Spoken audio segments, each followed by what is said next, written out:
I'm Jeremy from Offensive Group for the Armory Life.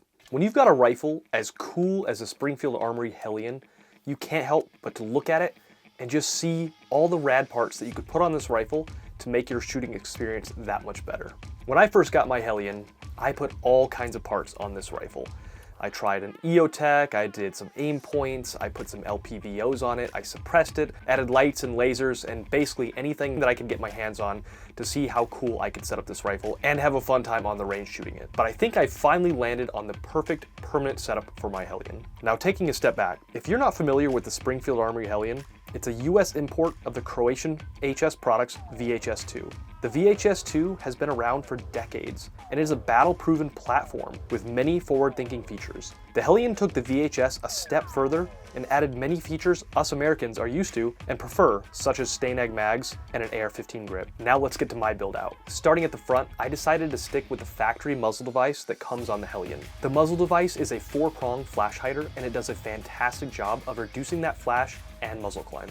On some of my other builds, I used a suppressor, but on this one, I really wanted to just stick with the shortest overall length possible. Now, if you are interested in suppressing the Hellion, it's actually a really great suppressor host, as it has unsuppressed and suppressed settings. Now, when you set it to that suppressed setting, it's essentially adding less gas into the system, which will give less gas blowback from the suppressor. Moving towards the rear, I added a BCM Mod 3 foregrip to the handguard for a more natural resting position for my hand, especially to actuate a light. Now, this is a really good natural way to index your firearm and to add pressure back into your shoulder by using your support hand to pull that rifle into your shoulder pocket. The BCM Mod 3 is low profile enough to be more of a hand stop and less of a foregrip. It allows a generous surface to stack a few fingers with ease. It also allows you to find your natural grip quicker with your support hand. On the handguard, I added a Surefire Scout Light Pro to the right side, and then I fed the pressure switch through the handguard and out the left side to be able to actuate that pressure pad with my thumb on my support hand.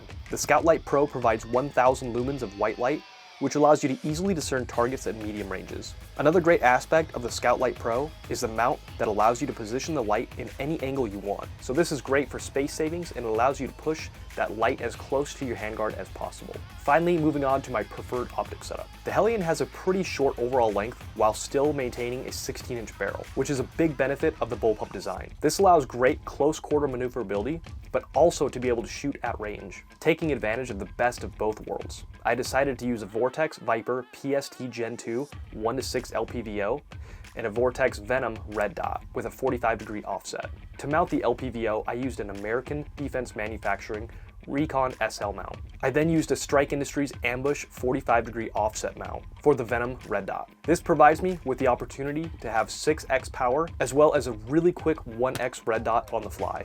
On the range, this setup was a ton of fun to shoot. It takes a bit of getting used to flipping the Hellion to 45 degrees to use the 1x red dot, but with some practice and training, it became pretty natural. The Vortex Viper PST Gen 2 1:6 was super stable thanks to the ADM Recon SL mount. It puts the Optic in a perfect position for me to get a really nice cheek weld to get those really stable shots at 6x. This combo was super effective at close range and medium ranges. All in all, the Hellion is probably one of my favorite rifles to shoot. The recoil impulse feels softer than what you would expect from a 5.56 carbine. The rifle is balanced really well, especially if you're adding a suppressor. The biggest difference with the Hellion compared to an AR-15 is the manual of arms. For me though, that was quite fun because it forces you to have new muscle memory and to create new neural pathways as you learn a different platform.